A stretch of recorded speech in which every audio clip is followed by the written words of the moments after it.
Welcome to Recipes for 7 Life. I am so excited because who does not love a good potato salad? My friend RJ from Barrel and Brine is here to show us how to make what? Dill pickle potato salad. Okay, RJ, tell everybody how you made this. It's a very, very simple recipe. It's almost too easy. I start with Yukon Gold potatoes. I boil them whole. Once they're fork tender, I smash them and rip them apart, which kind of gives it more surface area for that dressing to stick to.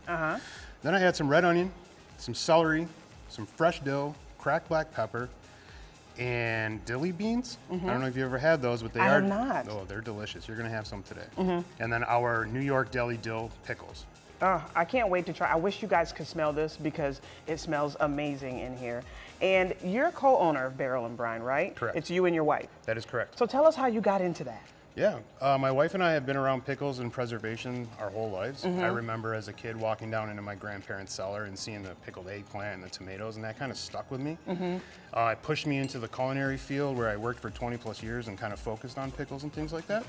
And then Lindsay and I just decided to take the plunge and open it up for ourselves. And the city of Buffalo has been absolutely amazing to us. They've treated us really well.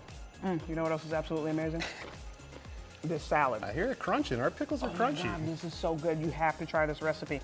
And you guys have a storefront. We do. You have a place. Tell us about that. Yeah, we are at 155 Chandler Street. We have a full cafe. You can come on in. You can taste all of our pickles. We have some of our specialty batch things. We work with a lot of really great local farms.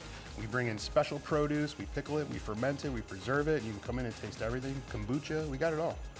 Okay, you need to stop and see them, but you also have to try this potato salad. wkbw.com/7life to get this recipe. I promise you, you will not be disappointed. You gotta try some too. Yeah, I know. The person that made it's pretty good. I know. Isn't it crunchy?